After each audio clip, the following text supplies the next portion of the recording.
get the whole story. Kenyan land is surrounded by beautiful landscapes. However, it is faced with a number of conservation challenges. In about 20 counties, the invasive Mathenge plant has spread far and wide, affecting the livelihoods of communities. My name is Sada Hassan, and this week on Health Watch, we look at Baringo County, which is one of the affected counties.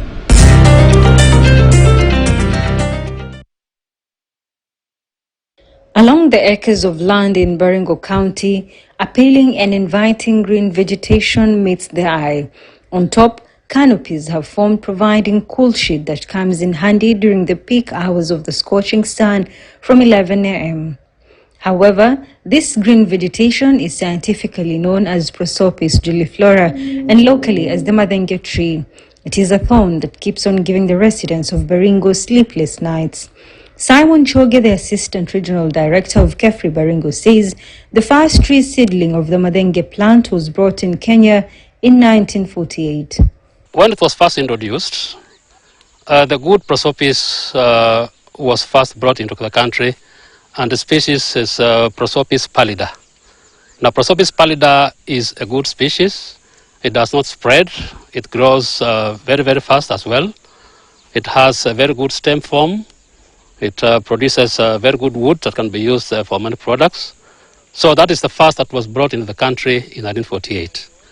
It was not until 1975 that another species very close to the pallida was also introduced. And how it was introduced, after this time, we don't know how it came, but there was so much confusion between the two species because they look alike. And so somebody came with some seed thinking that he was bringing the good Prosopis, but later on it turned out that it was the wrong one, called Prosopis juliflora. On hundreds of acres in Sabalani Ward, Baringo South, the plant has spread like wildfire from the villages to the local town. Farmers cry foul over what now seems to be a competition between man and plant. It is highly invasive. It is very adapted, of course, just like the first Prosopis species, the Prosopis pallida. They are all adapted to dry environments in this country. And so it was introduced for purposes of controlling deserts and giving people products in terms of wood. It also has a very good fodder for animals. The fruits are very, very nutritious and very sweet, very palatable for animals.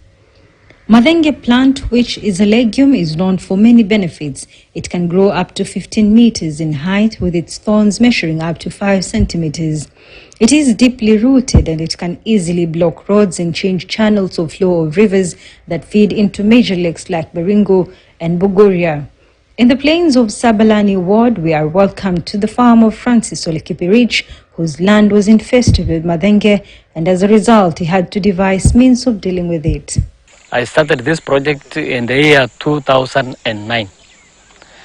And actually what made me to start the project, so that I had seen that my cows or sheep, particularly cows and sheep, they had no grass to feed on because of the infestation of Prosopis juliflora. Because this kind, the type of Prosopis we have here is Prosopis juliflora. So, through the knowledge that I gained from from seminars and workshops held at KEFRI, Marigat, so I decided now to start that project of actually establishing pasture for my animals, because I had seen that my cows and sheep had no grass to feed on. In order for Mathenge to spread so fast, a trigger had to be in place. The challenge came after El Nino rainfall of 1997 and 1998. Now, normally Prosopis grows very, very fast under conditions of high moisture content. So when we had El Nino rains for the first time in 1998, we had a lot of growth of Prosopis juliflora, now the bad one. We've never had a lot of problem, early 70s when it was first introduced, until 1997, 1998. That's for the first time in Kenya where communities started complaining of Prosopis spread in the country. Baringo County is largely a dry area with hot temperatures across the year. According to estimates by the United Nations, since 2000, the number of droughts has risen to 29%, and an estimated 55 million people globally are directly affected by drought every year. Stanley Kiptis, Baringo governor, says that some regions in the county have not received rainfall for about 8 months. The presence of such an invasive plant is not making things any easier. Preservice has destroyed the mainstay of our people. This plant was introduced to us in 1980 in a manner that was going to address probably the environmental cover. Just a cover in order to reduce the dry part, because it was barren. The region was barren. Yes, it was a positive aspect, but as we speak now, no plant and no other crop will grow underneath a preservice.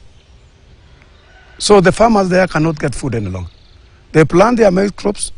This weed, I don't understand why it germinates very fast. It has now covered a large area. In fact, three wards, from a small region to 3 wards.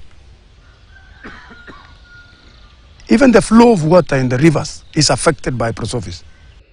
With the sun scorching and temperatures above 32 degrees Celsius and falling below 17 degrees at night, the water tables are slowly changing, causing water scarcity. According to the World Wildlife Fund, drought is increasing food insecurity and causing biodiversity as well as livestock losses. According to Yusuf Wato, the manager of biodiversity research and innovation at World Wildlife Fund, and I quote, "During drought, water is scarce and this affects people, livestock and wildlife who have to go long distances to look for water. The situation is worse for water-dependent species such as elephants in drought-stricken regions as they need to drink a lot of water daily. An adult elephant drinks 200 liters daily," end of quote. Mathenge plant was thought to be a solution to some of the problems affecting residents in dry areas. Instead, it is contributing to conflict, lifetime injuries and losses. Speaking during the national celebrations to combat desertification and drought in Baringo County, Environment CS Keriako Tobiko addressed the issue. This has become not just a livelihood issue, it has become a threat to national security. According to the United Nations, land restoration helps biodiversity to recover, locking away atmospheric carbon and slowing climate change. The government of Kenya now came in to address that problem of spread of prosopis. So we went around the country as a ministry and as KFRI and Kenya Forest Service to document the problems that people are saying and having in their environment. And yes, we found that it was actually true. They had lost a lot of pastures, lost a lot of grounds in many of the places where the species was growing. More knowledge had to be gained in order to deal with the problem. We've seen what others are doing in some of those countries, and so we've been able to get those technologies that others are doing elsewhere around the world and bring them here in Kenya as a part of research and development programs that we've been doing as we involve communities on then how to contain the problem of invasion. And what we've done here in Baringo is a case study for the country that I think we've been using Baringo as a case study for Kenya, because we did the first activities on management of prosopis working with communities in this particular county. And what we've done is that we've brought them together in a form of a farmer field school methodology. Right now, where we have this problem in Baringo is only one sub-county. This is Baringo South sub-county. And the area covered by prosopis in this sub-county is about 20,000 hectares. Is that huge? Not too big compared to other counties. A county like Turkana, for example, is probably 10 times that we have in Baringo. The same can be said about Tana River. The same can be said about Garissa, Isiolo, and Taita Taveta. So Baringo case is a bit small, but we want to use this case of Baringo as a learning case for the country, where we've brought communities to learn and see exactly how to manage the species through farmer field schools that I've mentioned. Now we brought the communities together and taught them exactly what to do. And management here is they have to thin out where there is so much gregarious prosopis that have invaded a big area. They get in there and thin it out, pluck it out completely in areas where they want to put pastures, remove them completely, cut and remove the stumps, and then put grass. Now, by putting grass, like you see in this environment where we are now, is that grass is able to prevent growth of new seed that germinates from the ground. According to Lekipirich, the process of clearing Mathenge is quite tedious. Started to clear the prosopis and even remove the stumps. Then I plowed the land, and then I broadcast the grass seeds. So that was before the rains, because we are not growing. We are not actually growing this grass by irrigation, but just through rain-fed.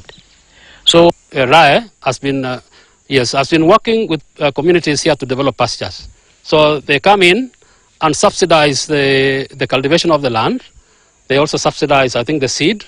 So the farmer does the other work of fencing the land and, of course, doing the preparations, removing prosopis out of it, and then preparing it, so that the tractor can get in. So Salabana location, probably in Baringo County, this is where most of the farmers, about 70%, now have total control of prosopis around their area. Ole Kipirich says it requires a huge investment to eliminate the plant. In his case, it cost him more than 100,000 shillings to clear Mathenge shrubs and trees on his 12-acre farm, but he is reaping some benefits. This is now the area I've planted this grass, and of course, per year I usually harvest up to 300 kgs, 300 kilograms, and if you multiply 300 kgs by 450, you can see I do get a reasonable amount of money for family use, to buy food, to buy clothing, and also to pay school fees. Other negative effects of the Mathenge plant include the fruits that it has, that produces quite a lot, and it is very sugary. So when animals feed on those fruits, they have problems of teeth decay because of sugar. The Ministry of Environment is now offering hope to communities affected by the invasive plant. Tuko tayari mara moja kuondoa hiyo embargo ya prosopis, lakini kuna sheria ambazo ni lazima zifuatwe. Sheria ambazo serikali imetunga na imesema ya kwamba kwanza kila county government lazima iandikishe Prosopis Charcoal Producers Association. With countries seeking solutions to deal with climate change, it is important to have solutions that will not harm the livelihoods of communities nor reduce the efforts done so far. Saad Hassan, KTN News for Health Watch.